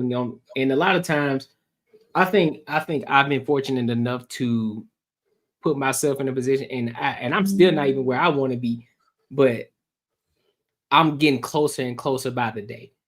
With the content creation, and then with how I'm learning to save my money, not the traditional way, and how that's growing on that side, and just different ways that I'm investing money, right? Right. I've been fortunate enough to have guys, and because of me posting so often, I got some YNs hitting me up like, "Hey, bro, what is it that you're doing? Like, I see you doing this. I see you doing this. How are you doing it? Or what are you doing?" And then that allows me, it's like, all right, so you see what I'm doing. So you see the results that I'm doing. You understand that I'm not where I want to be personally, but from your lens, it's like, oh, he doing it. So then I'm able to give you the game as much as I know and what I'm doing to get to that point. And that's when it's like, all right, we locked in. But for the ones that's just out there and ain't asking for it, listen, I'm not. The only way you're gonna get it without me coming to you and telling you, hey, you need to do this, is through my content. Other than that, if you ain't coming to ask me, I ain't finna do it. I mean, some people, and I had this conversation with somebody not too long ago. I was like, man, that gentle parenting stuff don't work for every kid. Some kids, it's 3 different factions. Mm-hmm. Some kids, they can do the gentle parenting. All you gotta do is talk to them sternly, or just talk to them or whatever, and they do whatever the hell you say, and they gonna turn out good. Yep. You have some people, you might have to extend the ride. You know what I'm saying? Sometimes you gotta do nothing crazy. You ain't gotta do, no crazy stuff, extension cord or nothing like that. You know what I'm saying? Yeah. And then you got the third. Those are the ones you gotta let life teach them a lesson. You gotta send them to boarding school. And then you ain't gotta send them nothing. Life gonna teach them. Life is gonna teach them. Yeah. Now, I said 3, but the 4th one, that's the one like they do. Yeah. They just not gonna get it with any of the forms. They just do. It ain't nothing you can do. You can try your hardest. You can love them. You can do everything. They are not gonna get it. It just ain't gonna get through. It's not gonna get through. Yeah. But it's up to you as the person to see what type of person that is. And then at the same time, if I'm not your parent and you just trying to get some mentorship and I'm looking at you and I'm asking you certain questions, I'm gonna let you know fast. You ain't, hey, this ain't for you. or you got a young guy. Now I ain't gonna say YN, I'm gonna say YM, young man, you know. Yeah. He come to me and say, I see what you got going on, this and the third, what you be doing. And that's where it starts. And it's up to you to be like his mom or dad that scarred him for the rest of his life. Or are you gonna be somebody that's informative? And they were like, see, this what I'm talking about. This is what I need. I need somebody that know what they talking about. Right. And I'm like, nah, I'm gonna tell you what you need to do, but it's gonna be hard. You just be upfront with them. It's gonna be hard. It's gonna take some work. They be like, I'm with it. What's going on? Those are the type of people they're gonna be all right. Now, some people they say that at first, but you know, they fall off. No, that's true. No, that's a fact. That's a fact. But I'm just trying to relate everything to the video. It's just like from that video, man, you could just see, like, bro, a lot of them about to be lost. Oh yeah, that's a fact. It's crazy. Yeah, they can get slapped right across the face with life. Yep, right across the face. They ain't gonna know what hit them. They gonna look at things from a different perspective. They gonna be like, "Hey, man, I did not expect this to happen," and it's gonna be more complaining. It's gonna be more complaining before they wake up and open their eyes and realize, like, I've been bullshit. I need to look at things from a different standpoint. The things that I've been learning, the people that I've been listening to, they've been telling me things wrong. Because they live in a should-based society mindset. So it's like, when I do this stuff, it should happen. So if it don't happen, I'm not finna work to go hard on something that should be given to me. You know what I'm saying? So they're gonna get stunted until they realize in life, hey man, sometimes you gotta go above and beyond. Nope, I agree. Yo, make sure y'all like, comment, subscribe for the algorithm. And also, if you want to support the channel, the link is going across the screen here in just a second. Boom, y'all. Link is right there. And shout out to your boy Macaroni Tony. Listen, pull up, man. We got one more last topic. I don't know how it's going to reflect, but I think I might want to start doing this after each and every live stream. I want to have like a little small money segment at the end of it, you know, just because we all about leveling up. You know, like I said, we talk about everything under the sun as long as it gets back to the money, right? So I want to go into this last video and this topic. You know, shout out to your boy Anton Danes. It's a video where he talking a little bit about money and fortune and how we can grow our wealth as well. Starting with Bill Gates and his foundation that he's doing. He's talking a little bit about money. So I want to get into that really quick for our last topic, and then, you know, we can just kind of give our last and final thoughts, and then we'll go from there. Let's get it, dog.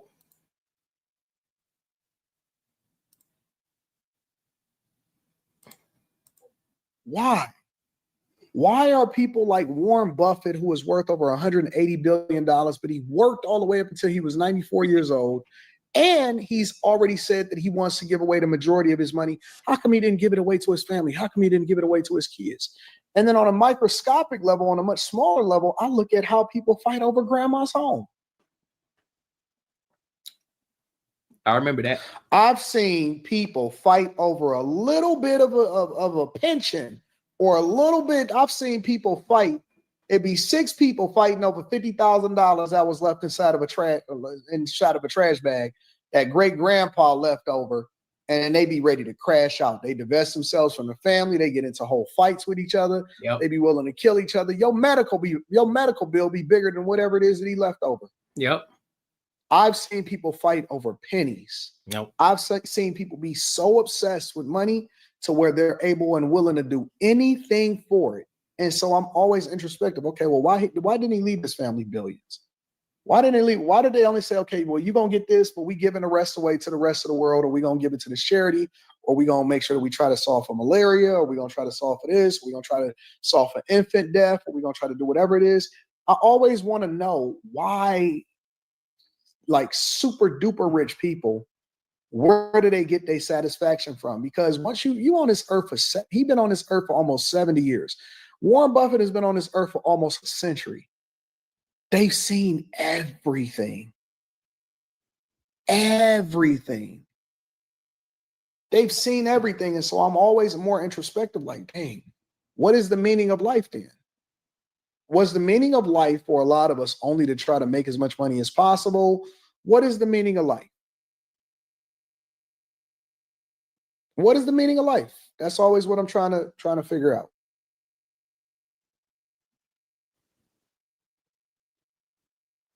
I think that it's a deeper thing.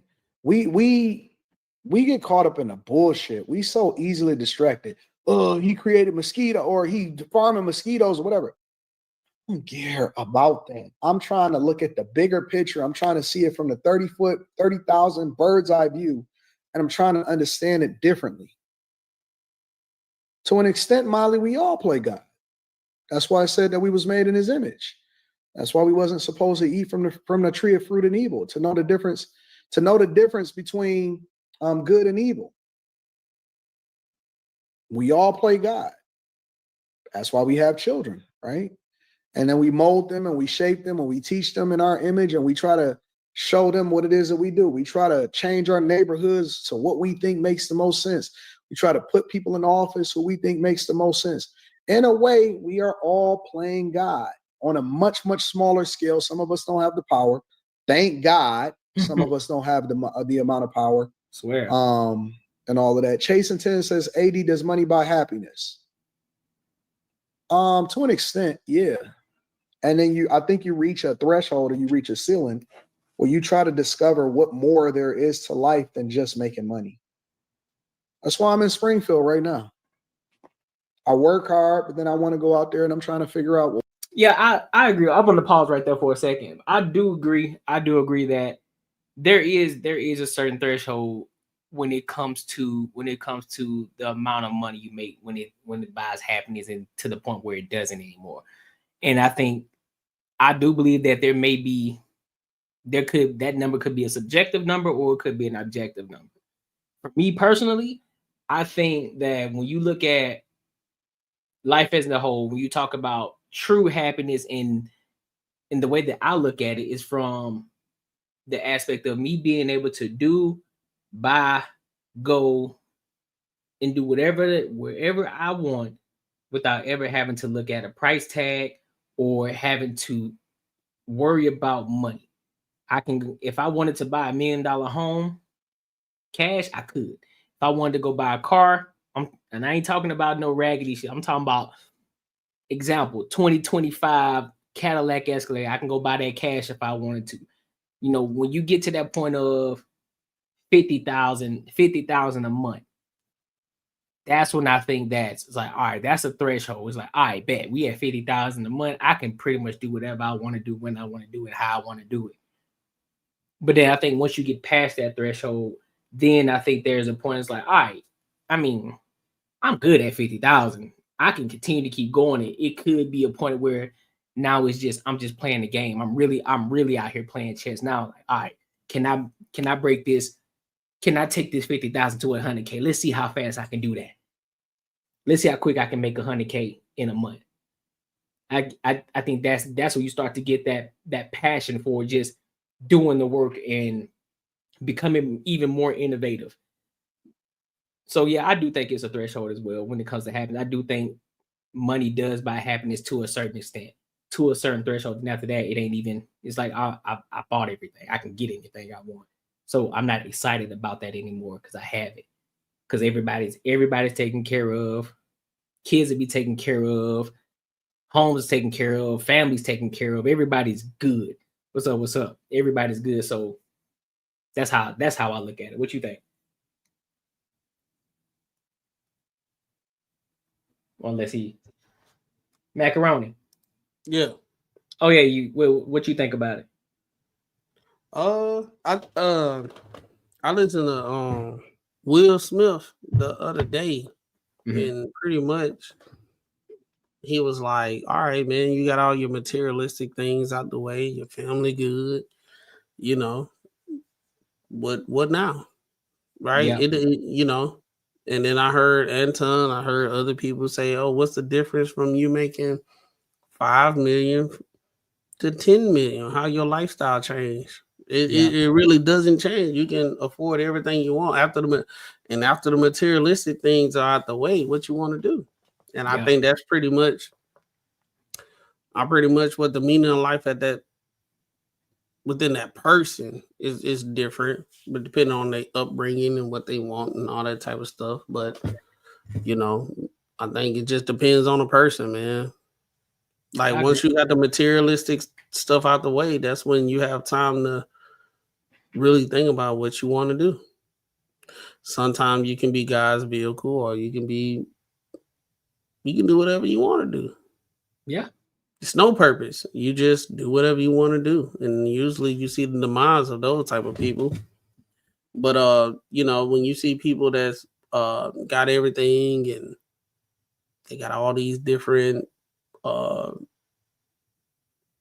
you call it, nonprofits going on and all that stuff. Yeah, you're making more money, but I think it just depends on your upbringing, man. If you grew up with love, you're gonna share it.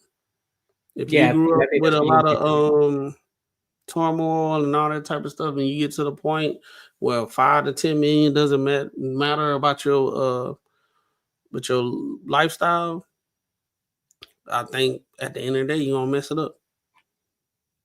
I agree. In the general sense. So Chad, I want to ask the chat that, because since we talking about money right now, what is y'all's threshold when it comes to making money and the happiness? What is your threshold? Is it 5,000 a month? Is it 10,000 a month? Is it 100,000 a month? Is it $1 million a year?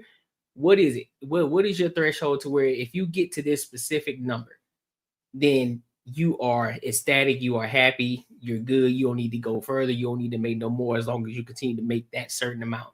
What is that number? Y'all let me know in the chat. But I'm gonna keep it playing for a little bit more, for a few more minutes. Well, what else is there out there? How are other people living? How can I impact people? I've given away more money than I could ever imagine that I would ever be able to give away. But then you try to discover, well, what else? Why are people thinking the way that they're thinking? And how are these people living? And what is it that I need to experience, and what cultural norms allow for me to be able to get there? I'm very blessed to get to a point in my life to where I can search and I discover what makes more sense versus just what is the number that you have to hit to where you make enough money and you say, you know what? I'm satisfied. I'm happy. I'm already happy. I'm super happy. I'm blessed. My daughter is blessed. Everybody around me is blessed. Everybody make money. Money absolutely buys happiness. Depends on how you get it, and it depends on what you do with it. Everything is conditional. That's fair. Everything is conditional. Super blessed, incredibly blessed. And so you stop making it more about happiness. Like, I love nice things. I love being fresh or whatever, but y'all know most of the days I just wear a black t-shirt. People were saying, anytime you materialistic, and they don't even know I wear black t-shirts most of the time. So then they start seeing me in black t-shirts. They said, man, why you always only got on a black t-shirt? Because I like black t-shirts. I just like black t-shirts. It's nice. It's a good material. This t-shirt costs a lot of money. All of my t-shirts cost a lot of money, and it's great quality. And I just like black t-shirts. I just like them. It's Courtney, simple. Pause real quick. It's cool. Yeah. I like black t-shirts too, bro. Shit, me too. I ain't gonna lie. It make you look buff. I ain't gonna lie.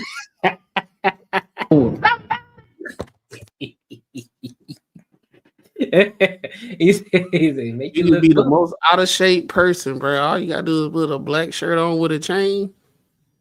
Hey, it do though. It make you look a little slimmer. You be like, hold on, bro. Yeah, you be like, hold on, I'll probably get in the gym, shout.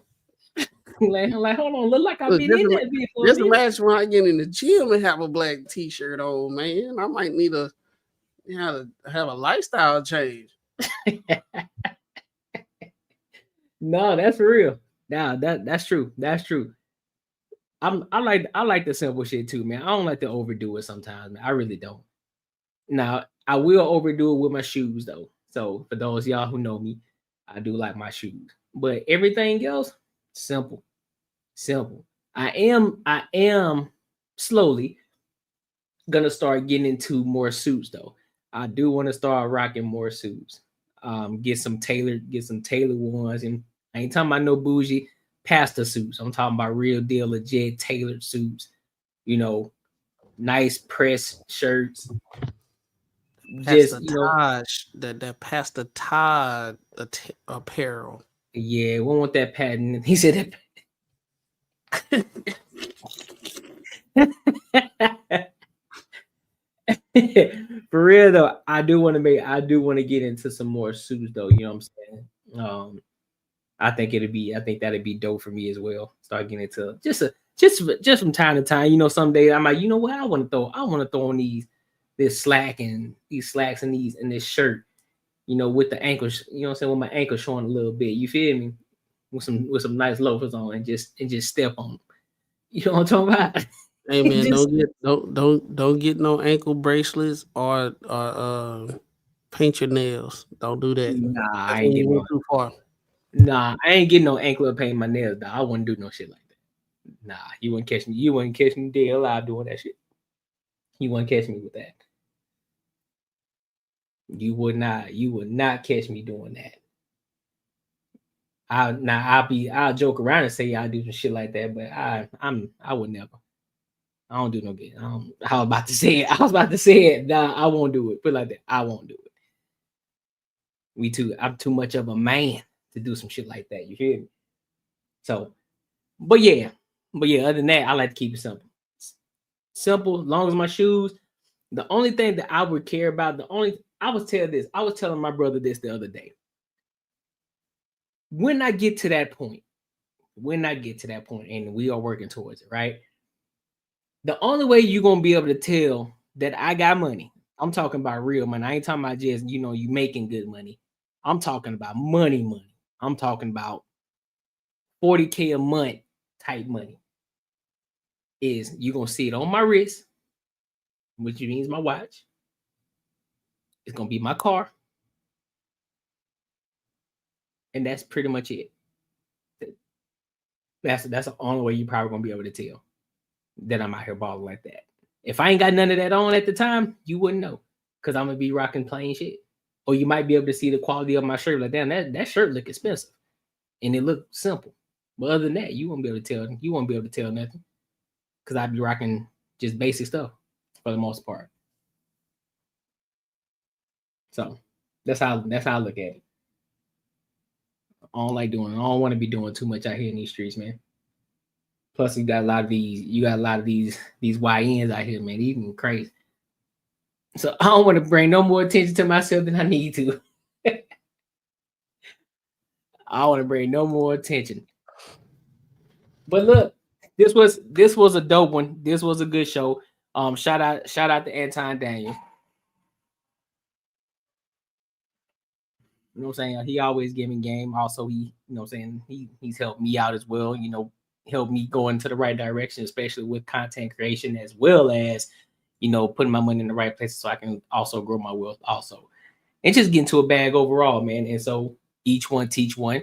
My biggest thing is I want to be the living representation of what it looks like in real time to grow, and you see me grow over time and see me build and grow over time. And I want to be able to pass that down to other individuals who may be looking for that type of lifestyle and who want to grow and build as well. So if you haven't already, there's a promo going on right now with my ebook, Earn While You Save, and it shows you exactly what I'm doing to continue to grow my wealth, even though I still have a 9-to-5, still while I'm doing content creation, something that you can implement today. This ain't no get rich quick scheme. This ain't no, no cryptocurrency. This ain't no just trust me. This is real life stuff that I'm doing and that I have implemented and that I also help a couple other people do as well. So it's a promo going on. Before the price goes up, go and get it right now. The link is in the description and it's called Earn While You Save. So go and get that. And for the rest of y'all, make sure you like, comment, and subscribe. Listen, the likes are free. Sharing is free. Commenting is free. So for those of you who work commenting, I appreciate y'all. And Macaroni Tony, I appreciate you, my boy, for coming in and hanging out with your boy for this time. It was fire. It was dope. Appreciate y'all, man. Appreciate you having me on, man. Any last words for the live stream, bro? No, not really. I don't rock with y'all like that, bro. No, I'm just playing. Nah, man. Appreciate y'all hanging out with us and just having, having a good time, having sometimes uncomfortable situations and just having difference of opinion and just having a conversation. That's all we have to do. Have the conversation so we can explore ideas, man. You just never know what new perspective you can gain from a conversation. That's facts, bro. That's fast, bro. Listen, your savings account is robbing you blind. But don't worry, I found out a way how to make my money work for me in my sleep, and I can help you do the exact same thing. Now, this isn't no get rich quick scheme. This isn't no pyramid scheme. This isn't something just trust me situation. This is legit, and this is something that your every average day person can implement in their lives, and they can really get to a bag. This isn't a short-term play. It's a long-term play. There's a promo going on right now, so you definitely want to jump on it before the price goes up because this is too valuable. The link is in the description, and hey, let's get our money up. Let's get back to the video. Yes, sir, man. And until that, I appreciate y'all, man. Thank y'all, and make sure y'all are here with me Saturday at 9 p.m. We will be going live again, so make sure y'all are here. Bring your friends, bring your family, bring everybody. You feel me? So we can just join and have these great conversations together. And so until next time, I appreciate y'all. I holla.